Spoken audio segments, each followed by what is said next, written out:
Rīta kafija LV, svaigas aktuālas ziņas. Rīta kafijas rubrikā es nebaidos teikt taisnību. Šodien uzņēmējs Vairis Narfišs. Paldies, ka atnācāt, piekritāt intervijai. Vai pastāstiet par sevi, ar ko jūs nodarbojaties un cik sen Latvijā esat uzņēmējs? Tā, es esmu pirmkārt profesionāls mūziķis, profesionāls trombonists. Izstrādāju kā mūziķis, muzicēju Latvijas Nacionālās operas simfoniskajā orķestrī, spēlēju solo koncertus, organizēju dažādas jauniešu aktivitātes, sponsorēju jauniešiem mūzikas instrumentus, dāvinu un meklēju, eju ar tādu dzīves piegājienu, lai pēc maniem kaut kas paliek, jo ne jau es vienmēr tajā pašā operas orķestrī spēlēšu. Man ir svarīgi, lai pēc maniem kaut kas paliek, līdz ar to es arī meklēju tos jauniešus, kuri varētu mani pēc šiem gadiem nomainīt.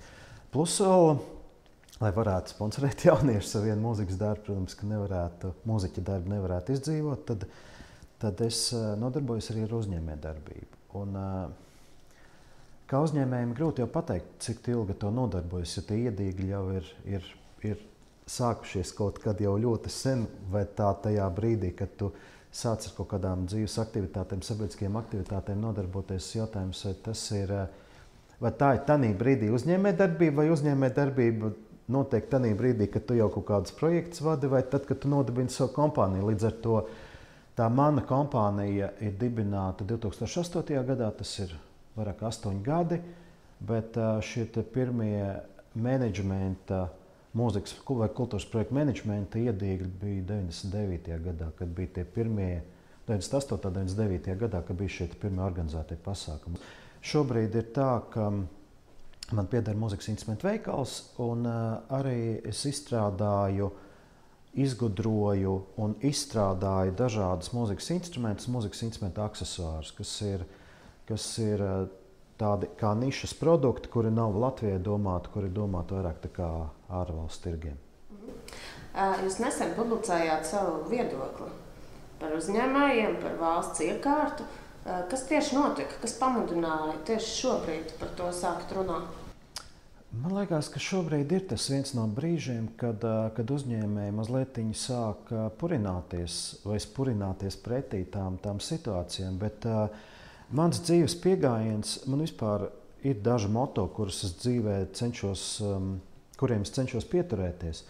Un viens no tiem moto ir meklēt iespējas, nevis iemeslus, jo iemesli atradīsies vienmēr, kaut ko nedarīt, bet iespējas atrast un meklēt ir daudz grūtāk. Un, ja tu meklē šīs iespējas, tu bieži vien vari daudz ko atrisināt. Un, protams, ka man sasāpējās šie jautājumi, kurus es publicēju sociālajos tīklos, bet šie daudzie jautājumi bija ar tādu mērķi, ka pamatjautājums bija retoriskais. Ko darīt? Vai mēs paliekam šeit, vai mēs emigrējam? Un tālāk šie papildu jautājumi bija šie jautājumi, kāpēc man rodas šīs domas. Bet es gribu uzsvērt to, ka man uzņēmuma logotips ir Nartis un apakšā Latvija mazākiem burtiem. Un tas ir šis starptautiskais mans zīmola logotips. Un es šo savu patriotismu akcentēju arī zināmā mērā arī visā pasaules līmenī, to, kas esmu no Latvijas, to, kas esmu Latvijas patriots, un negribas pamest šo valstu. Bet šīs domas reizēm rodās, bet mums ir jāmeklē uzņēmējiem. Mēs varam celt šos jautājumus neveiklos, bet es uzskatu, ka mans dzīves moto, meklējot šīs iespējas, ka es caur saviem jautājumiem, es gribētu cerēt, ka caur saviem jautājumiem zināmā mērā palīdzu šeit valsts iekārtai saprast, ka šī lieta, piemēram, tā pati nodokļu parādnieku bāze, kur es biju tās 2 dienas nokavējis to nodokļu nomaksu, un tajā iepirkumā vēl pēc tam vairāk kā 2 nedēļas, 22. septembrī samaksāts, vēl 8. oktobrī es uzrādījos kā parādnieks ar to savu nodokļu parādu. Jā, es biju 2 dienas nokavējis, bet kāpēc manā pusītē uzrādās, ka viss ir kārtībā, bet tajā otrajā pusītē ir tās vairāk kā 2 nedēļas tas parāds. Un kāpēc arī tas pats muitas inspektors, kur it kā mazas preces, bet principā nav starpība, vai tev prece ienāk par 23 eiro vai par 23 000 vai 23 miljoniem. Tev ir viena un tā pati muitas procedūra jāveic šim pasākumam. Protams, ka tas muitas inspektors varēja tajā brīdī pateikt, ka tev nav jāiet obligāti pie muitas deklarantiem. Tu pats vari caur elektroniskās deklarēšanas sistēmām, tu pats vari tās muitas deklarācijas uztaisīt, un tas tev neko nemaksās. Un te ir tā valsts iestāžu darbinieku atsaucība. Vai viņš ir atsaucīgs pret savu klientu, vai viņš nav atsaucīgs. Un es uzdodu šo jautājumu, protams, ka es pēc tam uzzinu to, ka var izdarīt tā, bet to arī tas muitas inspektoriņš varēja man palīdzēt un izstāstīt. Un šīs ir tās daudzās lietas, par ko arī citu uzņēmēji, arī Latvijas televīzijā, tā pati Linda Liepiņa, par ko akcentēja to, ka reizēm nav šī ceļa karte uz vienas A4 lapas, kur tu varētu izlasīt. Protams, ka nav tik vienkārši uztaisīt visu, jebkurai dzīves situācijai to ceļa karti. Tur principā ir tās pamatlietiņas, kuras var paredzēt. Nu, ir atkal, protams, kaut kādas specifiskās nišas, kuras nevienmēr var paredzēt. Bet ir tā ir tā savstarpējā miedarbība starp mums kā uzņēmējiem un starp valsts iestādēm, kuriem uzņēmēji tomēr maksā šos nodokļus. Zem tās pašas, ka tā valsts kancelēs būtu tāds zināmā mērā labs kāds analītikas dienests vai analītikas nodaļa, kura analizē šīs lažiņas, kā mēs mūziķi sakām, kuras ir uzlabojums, kuras nav tik sarežģīti uzlabojums manā uztverē. Tā. Vai jūs savā vēstulē minējāt arī to, ka ir radusies tā vēlme pārcelties uz ārzemēm? Minējāt Igauniju, Zviedriju. Ziniet, ir vēl tāda tendence, ka latviešiem bieži šķiet, ka tā zāle otra puse sētā ir zaļāka. Izstāstiet, vai jums ir kaut kādi piemēri, kā salīdzināt, kā tur tas notiek? Man ir pietiekami liela pieredze ar Igauniju, jo Igaunijā es diezgan aktīvi arī piedalos šīs valsts mūzikas instrumentu tirzniecībā. Es zinu pietiekami. Protams, arī šajā pašā publikācijā bija rakstīts, ka es zinu arī, ka tur nav viss tik spīdoši. Un arī tā pati Zviedrijas sociālisms arī nav jau tas nekas ērts. Tie retoriskie jautājumi, kad nav jau tā vēlme muktulītās projām un pamest. Vēlme iet šajos procesos, piedalīties un dalīties savu pieredzi un stāstīt par savām grūtībām un meklēt tās iespējas. Tas ir tas, ko es saku, meklējam iespējas kopā, kā mēs varam savu apkārtējo vidi, kas ir Latvija, mazā Latvija, mēs savu apkārtējo vidi varam uzlabot, lai mēs nebūtu mūžīgi salīdzināmi ar Igauniju. Igauni visu laiku sevi salīdzina, ka Somija atkal daudz labāk. Līdz ar to ir stulbi to, ka mēs cenšamies sevi ar kādu salīdzināt, bet mums jāiet pašiem un jāpiedalās visiem kaut kādā veidā draudzīgi un racionāli un jāmeklē šīs iespējas uzlabot savu sadzīvi. Sakiet, lūdzu, vai ir mūsu valstī kaut kādas uzņēmēju darbību nišas, kas ir pakļautas vislielākajam riskam šobrīd tieši no šāda birokrātijas puses? Piemēram, arī kaut kāda ātri bojājošās prece, kur ienāk Latvijā, kurai, piemēram, kaut kāda aizķeršanās uz robežas, vai tajā pašā muitā, vai kaut kādām tādām lietiņām. Protams, ka tas ir zināms risks, un tur ir jāparedz, bet jebkurš uzņēmējdarbības veids, viņš saistās ar kaut kādiem riskiem. Nav pilnīgi stabila uzņēmējdarbība. Līdz ar to jebkurā uzņēmējdarbības nišā ir kaut kāda riska. Arī man ir zināma riska, jo arī tie izgudrojumi, ko es attīstu, viņi jau nav jau vienmēr skaidrs, ka cilvēki pavilksies uz to. Es zinu tās labās lietas, bet ir ilgs tas skaidrošanas un reklāmas darbs. Un, protams, ja tev nav kaut kāds reklāmas budžets, tev uzņēmējdarbības niša ir riskanti. Līdz ar to riskantie momenti ir ļoti daudz, un tie paši kaut vai iepirkumi, ja tu citreiz piedalies kādā iepirkumā, reizēm jau ir dzirdēti, ka uzņēmēji vienkārši bankrotē dēļ tā, ka ir kaut kāda iepirkuma apstrīdēšana vai kaut kādas tādas lietiņas, un beigās jau vai valstī kādas tur iestādes savstarpēji nevar kaut ko tur savu deķīti savstarpēji sadalīt, un tad ir kaut kāda zinām riska. Bet Ja tā tagad uz sitienu, es tā konkrēti arī nevaru pateikt. Tā kopējā situācija uzņēmējdarbība jau ir zināms risks. Tā. Sakiet, jūs jau dažus piemērus minējāt, bet varbūt jums ir vēl kāda rīcības plāns, ko jūs kā latvietis, kā uzņēmējs, ko jūs varētu no savas puses darīt, lai šī situācija tomēr mainītos, un vai vispār tas ir uzņēmēju pašu spēkos? Man liekas, ka visvienkāršākais, tas nav vienkāršākais veids, visracionālākā lietiņa ir tāda, ka mums jāpiedalās tajos procesos. Un, protams, ka ir šis stāsts par 3 latviešiem, 5 partijām arī diezgan loģisks. Un te mēs atkal dzirdam, ka viena partija, kas vēl pirms dažiem mēnešiem dibinājusies, jau šķeļās un brūk kopā. Līdz ar to man liekas, ka ir tas racionālākais, kas mums ir jāatmet ambīcijas. Un šeit rīcības paudzē, kas ir 20, 30, 40 līdz 50 gadiem, tā ir tā rīcības paudze, kuri var iespaidot procesu, kura savām idejām un saviem priekšlikumiem var nākt. Ir jāpiedalās tajos procesos, jāietkatieties pašās partijās. Un nav jādibina, varbūt es neesmu tāds cilvēks, kurš pēc šīs publikācijas sociālajos tīklos, protams, ka ir nākuši diezgan daudz dažādu piedāvājumu un ir bijuši arī zvani, ejam kopā un atlaižam Saimi. Reizēm ir tik absurdi tie priekšlikumi nāk, ka viņiem jābūt pilnīgi racionāliem. Protams, ka ir jāvērtē situācijas, ir jāskatās situācijas, un ja tu kaut ko gribi mainīt, tad jāiet un jāpiedalās. Un ir jāieties pašās, lai kā negribās, bet ir jāieties pašās partijās un jālien tur un jāmēģina iespētot procesu.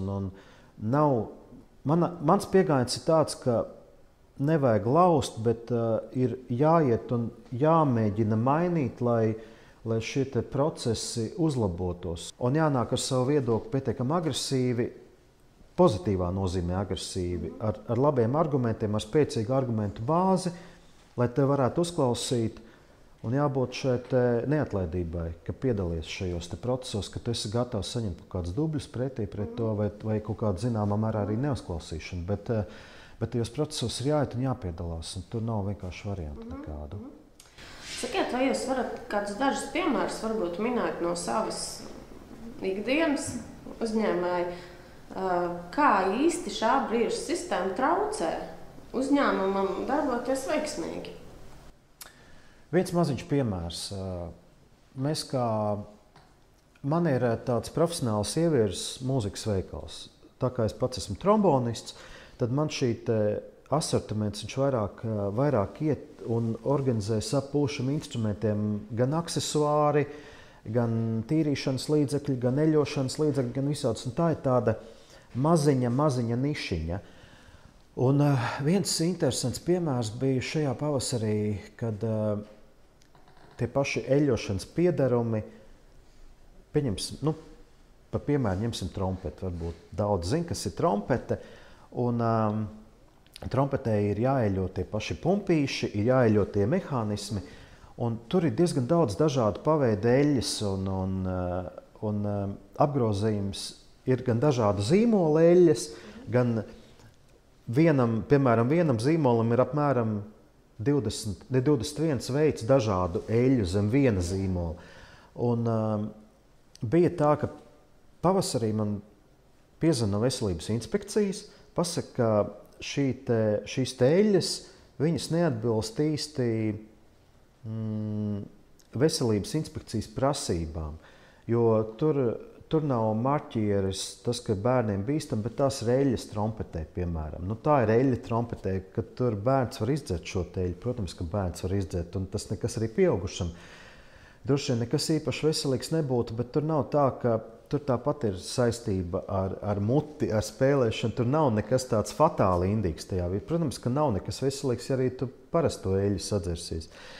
Un tam man bija jāpiedzīvo pusdienas laika patēriņš ar veselības inspekcijas simpātiskām dāmām, kuras nāca uz veikalu, rakstīja protokolu par to, ka mēs jau uz to brīdi bijām izņēmuši šīs eļļas ārā, jo tur bija koķīts, viņš griezās, bērns varēja tikt. Tas nekas, ka tās eļļas tiek glabātas trombešu futlāros, neviens jau nekad mūžā nav dzirdēts piedzīvums, ka kāds bērns vai kāds neredzīgais ir iedzēris šo konkrēto eļļu. Un mums tagad ir jābūt tā, ka mums katrai eļļai jābūt ir konkrētai korķīši, labi, to mēs atrisinājam. Katrai eļļai jābūt ir drošības lapai iztulkotai latviešu valodai, tā katra drošības lapa specifiskā valodā ir uz 12 lapas pusēm. Bet tas vēl būtu mazākais, bet tas smieklīgākais ir tas, ka katrai eļļai mēs pēc tam rēķinājam. Vidējais gada apgrozījums katram eļļas modelītim ir apmēram 200 eiro. 200 eiro katrai eļļai mums tagad ir jāvelta laiks, nauda tulkošanai un dažādiem principā sīkumiem. Un tad uz to manu jautājumu, kāpēc mums tiek prasīt šādas te prasības, bet, piemēram, mūziķi var pasūtīt Vācijas mūziku, piemēram, Vācijas mūzikas instrumentu veikalā, un tur viņam būs ar Vācijas, ja viņš gribēs, viņš tikai vācu valodā dabūs šo te tulkojumu. Kāpēc pret viņu nav šādas prasības, bet pret mani kā Latvijas uzņēmēju ir šāda prasība? Un kāpēc man ir neviens mūziķis neprasa šādas te sastāvs, jo arī kādu interesē šis sastāvs, kur šis sastāvs ir pietiekami slepens, tāpat kā Coca-Cola. Mēs nezināsim šo te pilno sastāvu, līdz ar to, kāpēc ir šāda te liekdarbība nepieciešama. Bet principā tās prasības ir tik konkrēti jāsaka, tik debīls reizēm, ka tu nesaproti, tas apgrozījums to vienu nabaga eļļu ir tie 200 eiro, aizklapēs tā veselības inspekcija tās eļļas, jo tās meitenes atnāca, bet šito eļļu arī, principā, viņi arī tā kā neatbilst, šito arī vajadzētu tā kā, mans arguments tāds bija, ka varbūt neskrienam Eiropā priekšu, pasargājam arī to Latvijas nabaga uzņēmēju, jo tās konkrētās eļļas bija Eiropas prasība, ka viņas ir jāaizliedz. Labi, Eiropas prasība, tad aizliedz. Bet tad neskrienam ratiem pa priekšu, neklapējam visu pārējo citu, jo ko tad beigās tie nabaga trompetisti, ko viņi eļļos ar apšu eļļu, tās eļļas traucē. Bet ir arī ļoti pozitīvi piemēri. Tas pats valsts ieņēmuma dienests, ko es arī ļoti gribētu uzsvērt, ka bija vēl Ināra Petersona vadīja šo iestādi pavasarī. Mums atnāk anketa. Un tā anketa ir uz kaut kādām 5-6 lapām. Un tev tur ir jautājumi par, ar ko tu nodarbojies, kāds apgrozījums. It kā visas tēmas, kas tev, it kā liekas, tu jau atskaits nodod. Priekš kam tev tas viss ir vēl vienreiz? Bet tu it kā velti to dienu, divas šīs anketas aizpildīšanai. Jo ja tu neaizpildīsi, tev iespējams pateic, droši vien kaut kāds sots vai kaut kas man tur bija termiņš nospēs, ka man tā anketa jāaizpild. Un, protams, ka tu aizpildi to anketu, un ir ļoti pozitīvs moments tāds, ka tev valsts ieņēmuma dienests pēc kādas nedēļas atsūta pateicību. Paldies, ka mēs esam saņēmuši no jums šādu anketu. Mēs esam informēti par to, ka jūs nodarbojaties un mūs apmierina šī te. Un tāpēc mēs uzskatām, ka mēs netērēsim ne savu, ne jūsu laiku un neapmeklēsim tuvākā gada laikā jūs klātienē, bet mēs jūs turpināsim novērēt attālināt. Tas ir atskaišu ziņā un tādā veidā. Un tas tāds ļoti pozitīvs moments, piemēram, arī no tās paša valsts ieņēmuma dienesta. Bet, protams, ir viena cita lieta. Ir valsts ieņēmuma dienests un ir centrālā statistikas pārvalde, kurai reizi mēnesī jāiesniedz atskaite par apgrozījumu. Bet atkal es jau uzskatu, ka būtu tikai loģiski, ka labi, tai statistikas pārvaldē viņai nepieciešami dati tīri valsts statistikai kā tādai. Bet es domāju, ka to vienu mēnešu apgrozījumu mēs varētu pie vida atskaites, to vienu papildus lodziņu piemest klāt. Mums nevajadzētu iet kaut kur citā lodziņā, pildīt vēl kaut kādu lieku atskaitīt. Mēs pie viena varētu to pašu, un tas ir tas jautājums, ka mēs varētu arī racionalizēt šīs lietiņas un nemētāties starp daudzām atskaitēm, bet pieiet racionāli tam visam procesam. Ziniet, es klausos jūsu šajā stāstā un ienāca prātā tāda doma, ka problēma ir sistēmā, bet varbūt reizēm ir tā, ka diezgan lielu nozīmi nosaka arī cilvēcīgais faktors. Teiksim, tas ierēdnis, kas otrā pusē jums sēž, viņš jums atsūtīja tā kā to pretī. Principā jau viss kopā varam taču to mainīt. Ne, tieši tā. Un tur nekas sarežģīts nav. Un, ja, protams, mēs nākam ar to, ka atlaist Saimu un viss izdzenāt, tad tad mums atkal tur atlaidīsim Saimu, visu izdzināsim, kamēr viss iešūposies atkal, bet nākt ar šādiem racionāliem priekšlikumiem, ja atkal no, piemēram, zem tās pašas valsts kancelēs būtu analītikas dienests, kuri šādus racionālos priekšlikumus uzklausa un nāk ar tādiem tālāk, viņi noforvardē tālāk, ka ir lietas, kas ir elementāri atrisināmas, kas mums samazinātu, man kā uzņēmējam, samazināt vienkārši patērējumu laiku uz kaut kādām tādiem nevajadzīgiem sīkumiem reāli. Sakiet, kā jums šķiet, kāpēc mēs vispār esam nokļuvuši šādā situācijā, kur mēs esam tagad? Varbūt tas ir saistīts ar mūsu mentalitāti, ka mēs bieži sūdzamies, sakām, ka ir slikti, ka kaut kas nedarbojas tā, kā mēs gribam, bet mēs neesam gatavi nekādiem radikāliem soļiem un neesam gatavi paši neko ieguldīt. Kā jums šķiet? Tā ir. Jo tā mūsu paša uzņēmība ir latviešiem, tāpēc pa latviešiem saka, ir tās pelēcības latvieši diezgan izteikts. Un tam ir pilnīgi jāpiekrīt, jo tad, kad es sāku savu to instrumentu aksesuāru izgudrošanas procesu un attīstīšanu, protams, ka daudz vīpsnāja un ieņirdza vienkārši, bet tu nevari palikt pa pelēcību. Ja tu gribi kaut ko atstāt pēc sevim, ir kaut kas jāurbjās, kaut kas jāiet uz priekšu. Un manuprāt, arī, es nezinu, kā bija 30. gados Ulmaņa apvērsuma laikā, man liekas, ka bija diezgan līdzīga situācija. Tad, kad bija partijas nevarēja vienoties savā starpā, tad, kad bija pilnīgs bardaks un nekas negājas priekš, tad vienkārši nāca viens cilvēks, kurš apvērsa Latviju, veica šo apvērsumu, un tad Latvija kaut kādā veidā attīstījās. Un es negribu teikt to, ka tagad vajadzētu apvērsumu, bet vienkārši tas ir tas, par ko es arī sāku šo sarunu, ka uzņēmējiem ir aktīvāk jānāk ar savu viedokli un jāpiedalās procesos un jāsaka to, kas traucē, bet nevis ar tādu kašķīgumu jāsaka to, vai arī te visi galīgi garām braucam projām, bet reizēm uzdodot jautājumu, vai tiešām mums ir jādomā, ka mums vajadzētu veidot uzņēmumu citā valstī, jo mums vajadzētu uzlabot šo. Un tādu zināmu, racionālu pat risinājumu jāpiedāvā tajos jautājumos. Jo es tajā savā sociālo tīklu publikācijā, manuprāt, tie jautājumi, viņi tādi zināmā mērā ir tādi risināmie, loģiski risināmie, kas it kā neprasītu lielas tādas prasības. Un ir tā nākamā lieta, ka valsts iestādēm ir jādomā, valsts iestāžu darbiniekiem tomēr jādomā, ka gan uzņēmējs, gan Latvijas iedzīvotājs ir tas, kurš viņiem maksā to algu, un šeit atsaucībai ir jābūt apusējai. Protams, arī nevar nākt pilnīgi neadekvāts cilvēks uz to valsts iestādi un sākt kasīties pilnīgā bezsakarā. Bet ir jānāk tādai racionālam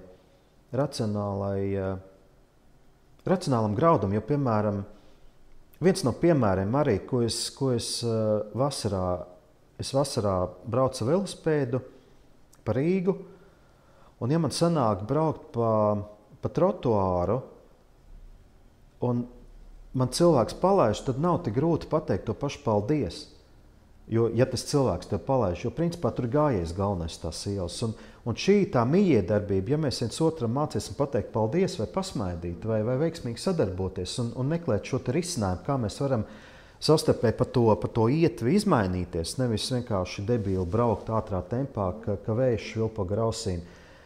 Bet racionāli cienīsim viens otru un pateiksim paldies, ja viens otrs kaut kādā veidā panāk pretī, tad man liekas, ka mēs šo valstu varētu godīgi un tā cieņpilni, savstarpēji cieņpilni attīstīt. Un tas būtu, man liekas, ka tas viens no tādiem sakarīgiem momentiem šajā valsts attīstībā. Paldies jums, Vair, par sarunu. Paldies, ka atnācāt. Paldies, ka uzaicinājāt. Rīta kafija LV